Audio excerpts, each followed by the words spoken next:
Bonjour, aujourd'hui on vous présente un autre jeu de société de la boutique Ludol, c'est Shadowhunter, pour 10 ans et plus, de 4 à 8 joueurs et d'une durée approximative d'une trentaine de minutes. But du jeu dans Shadowhunter, c'est pas très compliqué, vous allez recevoir, il va y avoir des rôles de distribuer selon le nombre de joueurs. Donc dans une partie à 4 joueurs, nous allons avoir 2 Hunters, 2 Shadows. À 5 joueurs, 2 Hunters, 2 Shadows, 1 neutre. À 6 joueurs, on peut voir c'est 2 de chaque. 7 joueurs et 8 joueurs, vous avez toutes les combinaisons. Précisez qu'à 7 et 8 joueurs, on ne peut pas avoir Bob qui va être en jeu dans les joueurs neutres. Comment ça fonctionne? Exemple, ici on a une partie à 5 joueurs. Nous avons les rôles. Nous allons mélanger ici le rôle des Shadows. Nous allons en tirer un total égal comme mentionné, donc dans une partie à 5 joueurs, nous allons en tirer 2. L'autre va être retourné dans la boîte, caché. Nous allons prendre les bons, donc les autres c'est les cartes bleues, les Hunters. Nous allons les mélanger. Nous allons sélectionner le nombre demandé, donc 2 dans une partie à 5. Cette carte-là, elle est retirée. Puis, nous allons mélanger ici tous les joueurs neutres. Les neutres, c'est ceux qui sont orangés. Nous allons en tirer une qui est demandée pour une partie à 5 joueurs. Le reste va retourner dans la boîte face cachée. Chacun des joueurs va se prendre une carte de sa couleur, 2 jetons de sa couleur, une première qui place devant lui, l'autre pion va aller sur aucune blessure. Nous allons mélanger toutes les cartes de rôle et nous allons les distribuer à chacun des joueurs. Chaque joueur va pouvoir prendre connaissance de sa carte. Chaque joueur est au courant que donc 2 Hunters qui sont ensemble dans la partie, 2 Shadows qui sont ensemble dans la partie et un neutre qui joue tout seul avec ses propres conditions de victoire. Donc exemple, on est joueur vert. Nous allons regarder. On voit ici que nous sommes un Hunter. On est dans les gentils, on est un bleu. On peut voir ici, c'est marqué Hunter. On peut voir également que nous avons 10 points de vie. Information aussi, on peut voir qu'il y a ici un neutre, le A, qui a 8 points de vie. On a Bob ici qui a 10 points de vie. Il y a nous qui est là, qui est indiqué 10 points de vie. On peut voir ici le nombre de points de vie des autres personnages. Ce qui veut dire que si jamais un joueur vient arriver à 9, automatiquement, on est sûr à 100% que ce n'est pas Ali parce qu'il serait déjà mort. Donc, si vous arrivez à subir un nombre de blessures égal à vos points de vie, vous êtes malheureusement mort et retiré de la partie. Condition de victoire, c'est très simple, c'est pareil pour tous les Hunters. Tous les personnages Shadow sont morts. Ici, capacité spéciale, chacun va avoir sa capacité spéciale qui va vous être expliquée en détail. Mais pour commencer, sachez simplement que nous sommes un Hunter, on est dans les gentils, parfait, tout va bien. Après ça, on a évidemment le plateau principal. Il va y avoir 2 dés. Un dé 6, un dé 4. Pour ceux qui ne connaissent pas comment le principe des dés 4, c'est très simple. Vous lancez le dé. Le chiffre qui est inscrit en bas. Donc ici, le chiffre qui est en bas, c'est le 1. Donc, on a obtenu 1. Ici, on aurait obtenu 2. Ici, on aurait obtenu 3. Ici, comme ceci, on aurait obtenu 4. Donc, voici le principe pour le dé 4. Nous allons avoir ici des cartes lieux. Il y en a 6 et nous avons 6 lieux. Nous allons simplement les mélanger et les distribuer face ouverte. Sachez que les lieux qui sont un à côté de l'autre sont considérés étant dans la même province, donc dans le même territoire. Nous allons voir après ça des cartes ici. On a des cartes blanches, on suffit de les mélanger.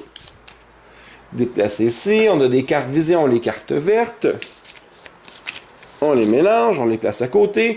Même principe pour les cartes noires, les cartes des ténèbres. De l'autre côté, nous avons les places pour les défausses pour les 3 paquets. Première des choses, on va jouer à tour de rôle. Le premier joueur doit obligatoirement se déplacer. Se déplacer, c'est très simple. Vous allez prendre les 2 dés, vous allez les lancer et additionner le résultat. Comme ici, nous avons 1 et 5 pour un total de 6. Je vais donc me déplacer sur la case 6. Si j'avais eu un 7, c'est moi qui choisis, donc ça devient un joker. Et pour les prochains tours, je suis obligé de me déplacer. Je ne peux pas rester sur la même case. Donc, si je lance à nouveau un 6 alors que je suis sur le 6, je vais être obligé de relancer pour m'en aller sur un autre territoire. Par exemple, ici, le 3, et aller me déplacer là. Une fois que vous êtes arrivé sur un lieu, vous pouvez, si vous le voulez, activer le pouvoir du lieu. Par exemple, ici, sur la carte verte, ça dit que vous pouvez piocher une carte vision. Sur ici, en E8, c'est une carte ténèbres, en 6, c'est une carte de lumière. Si on regarde ici, ça dit que la porte de l'outre-monde, vous pouvez piocher une carte de la pile de votre choix. Donc, c'est un joker, vous allez chercher la carte que vous voulez. Si on regarde ici la forêt hantée, le joueur de votre choix peut subir 2 blessures ou soigner une blessure. Excellent, fait que ça peut être intéressant. Finalement, le 10, sanctuaire ancien. Vous pouvez voler une carte équipement à un autre joueur. Donc, toutes ces options-là sont facultatives. Donc, vous n'êtes jamais obligé de le faire. Mais là, on a été ici. Excellent. On va récupérer une carte. Les cartes blanches ainsi que les cartes noires, c'est pas compliqué. Vous pigez la carte et vous faites exactement ce qui est indiqué dessus. Ce n'est pas une option, si vous allez le subir. Si c'est un équipement, l'équipement va aller devant vous et elle va être bonne pour toute la partie, à moins qu'un joueur vous le vole grâce au sanctuaire des anciens. Sinon, vous ne pouvez pas vous en défaire tant et aussi longtemps qu'on ne vous l'a pas volé. Au niveau des cartes vertes, les cartes vision, ça marche un peu différent. On a justement pigé une carte, nous allons tirer la carte, on la lit en secret. Donc ici, c'est je pense que tu es neutre ou shadow. Si c'est le cas, tu dois soit me donner une carte équipement, soit subir un de dégâts.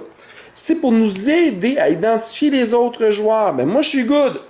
Tiens, je vais la donner au joueur blanc, mais je ne la montre pas à personne. Fait que personne ne lit ce qui est indiqué sur la carte. Il y a juste moi qui le sais. Je lui donne. Le joueur blanc va lire. Regardez, qu'est-ce qui est indiqué. Selon sa carte, donc par exemple, ici, il est neutre. La réponse est donc oui. Il ne va rien dire, mais vu que c'est le cas, il doit me donner une carte d'équipement. Il n'y en a pas. À ce moment-là, il n'y a pas le choix, il doit subir une de blessure. Fait qu'il va prendre son jeton et il va le monter. Les autres joueurs n'ont aucune idée de qu'est-ce qui était indiqué. La carte va être défaussée, cachée, mais le joueur vert, lui, va être au courant que lui à côté n'est pas son allié. Donc, n'est pas gentil. Et par la suite, à la fin du tour, vous pouvez, si vous le souhaitez, attaquer un joueur qui est présent sur le même lieu que vous ou sur le territoire adjacent qui fait partie du territoire. Donc présentement, comme le joueur vert, il est seul sur sa zone, il ne peut pas rien faire, il ne peut pas attaquer personne pour le moment. Va donc venir le tour du joueur blanc. Le joueur blanc va lancer les dés. 3 et 3, il fait 6. Et va donc se déplacer sur le 6, piger une de ces fameuses cartes blanches. Donc, automatiquement, nous avons à jouer immédiatement. Les attaques ne vous infligent aucune blessure jusqu'à votre prochain tour. Défaussez alors cette carte. Donc, le joueur blanc est protégé pour un tour. Notez que si vous êtes Shadow, vous avez tout à fait le droit de piger des cartes blanches. Si vous êtes Hunter, vous avez tout à fait le droit de piger des cartes noires. Il n'y a aucun problème avec ça. Il n'y a pas personne à qui attaquer. Vient le tour du joueur bleu. Le joueur bleu a eu 4. Se déplace sur le carte. Vous pouvez piocher une carte de votre choix. Il va donc choisir une carte verte afin de pouvoir identifier le rôle du joueur blanc qui est à côté de lui. Il dit ici, je pense que tu es Shadow. Si c'est le cas, tu subis une de blessure. Lui ici, il est justement Shadow. Donc, s'il subit une blessure, ça voudrait dire qu'il est son allié. Sinon, ça voudrait dire qu'il n'est pas son allié. Donc, il lui donne la carte. Puisqu'il n'est pas Shadow, il ne subit pas de dommages.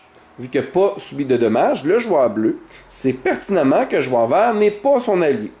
Il va donc décider de lui faire une attaque à la fin du tour. L'attaque, vous lancez les 2 dés, et la différence entre les 2 dés va être le nombre de dégâts qu'il va subir. Donc, on lance les 2 dés. Nous avons un 4 et un 1. La différence est de 3. Le joueur blanc vient de subir 3 blessures. 1, 2 et 3. Voilà pour le tour du joueur bleu. Le joueur mauve, même chose, lance les dés. 4 et 4, 8. Se déplace sur le 8, récupère une carte noire. Carte noire est une carte équipement. L'équipement va aller devant lui, il reste jusqu'à la fin de la partie. Si votre attaque inflige des blessures, la victime subit une blessure en plus. Wow, c'est lâchoir maudit. Excellent. Et ce joueur, le joueur mauve, va garder cette carte-là pour tout le long de la partie. Joueur mauve est à côté du joueur vert. Il peut, à la fin du tour, s'il le souhaite, l'attaquer. Mais il n'a aucune idée si c'est un allié ou pas. Il décide de ne pas prendre de chance. Et voilà. Tour du joueur rouge. Le joueur rouge se déplace sur le 3. Donc, vous voyez qu'il peut y avoir plusieurs joueurs sur la même carte. Il n'y a pas de problème. Pige une carte verte. Je pense que tu es un joueur neutre.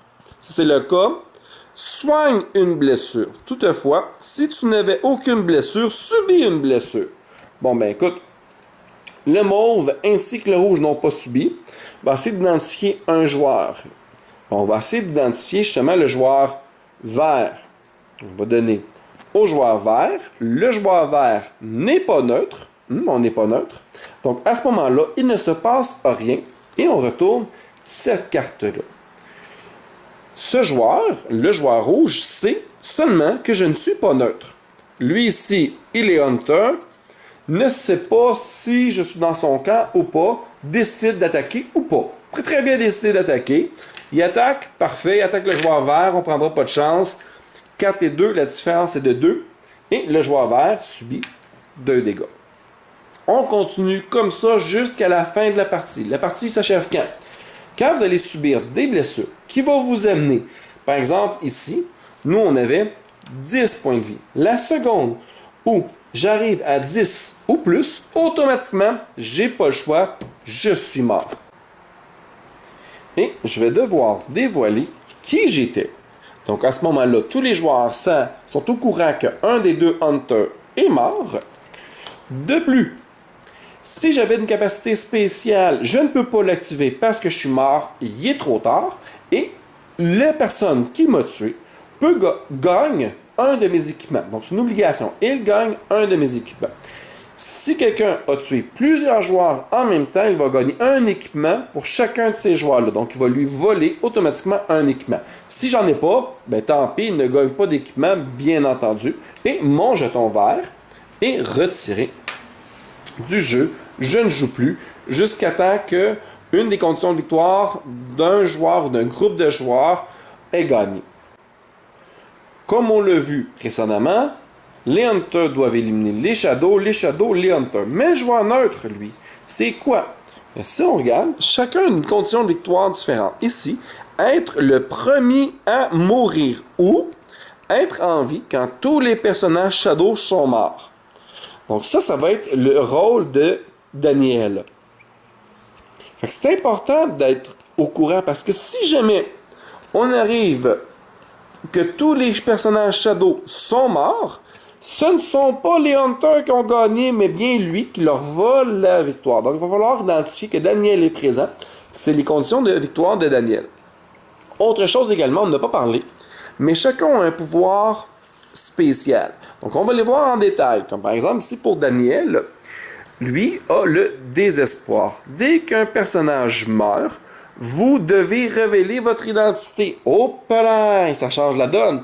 Donc si jamais on n'a pas réussi à mourir en premier, automatiquement tout le monde va savoir que je suis Daniel, que j'ai 13 points de vie, puis que ma mission c'est d'éliminer tous les hunters, tous les shadows avant la fin de la partie pour pouvoir gagner. On peut voir ici Amy.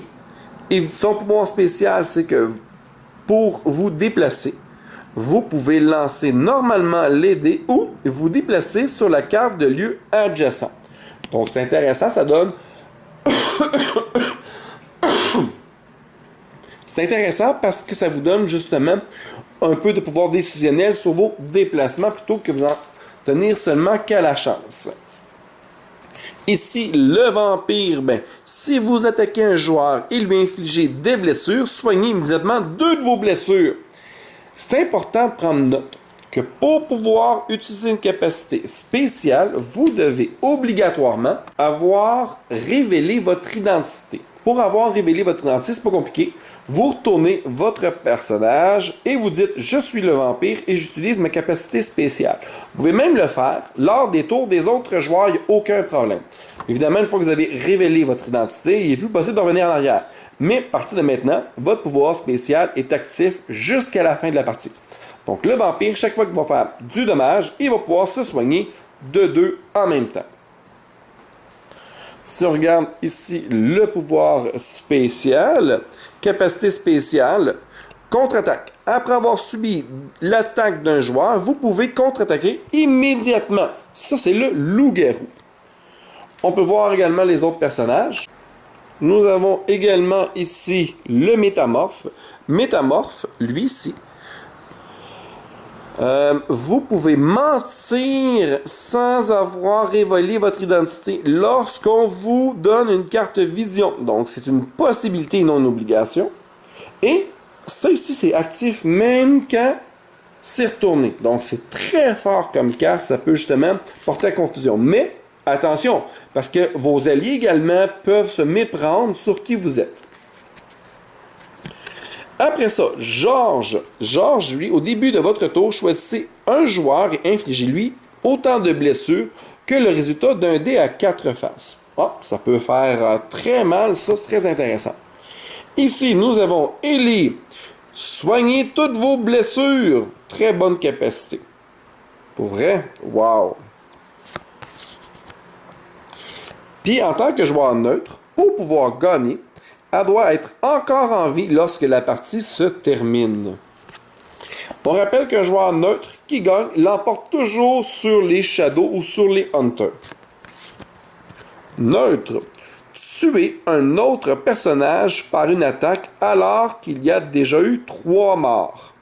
Donc, vous voyez, ça ici, c'est sa condition de victoire. Capacité spéciale. Après votre attaque, vous pouvez infliger 2 blessures afin d'attaquer de nouveau le même joueur. Les 2 blessures, c'est à vous-même. Hein? Vous vous infligez 2 blessures pour pouvoir attaquer un autre joueur. Bob. Bob qu'on ne peut pas utiliser à 7 et 8 joueurs. Condition de victoire, posséder 5 cartes d'équipement ou plus. Capacité spéciale, si vous infligez au moins 2 blessures à un personnage lors d'une attaque, vous pouvez lui voler une carte d'équipement au lieu de lui infliger des blessures. Et voilà, ce sont le reste des personnages. Donc, beau petit jeu, assez simple. On rentre rapidement dans la partie. Au niveau des cartes vertes, blanches et noires, c'est très simple. Vous lisez la carte, il n'y a pas d'ambiguïté à avoir. Justement, dans une prochaine vidéo, nous allons faire une partie d'initiation afin de vous montrer la dynamique d'une partie et voir si ce jeu vous intéresse. Merci pour le visionnement.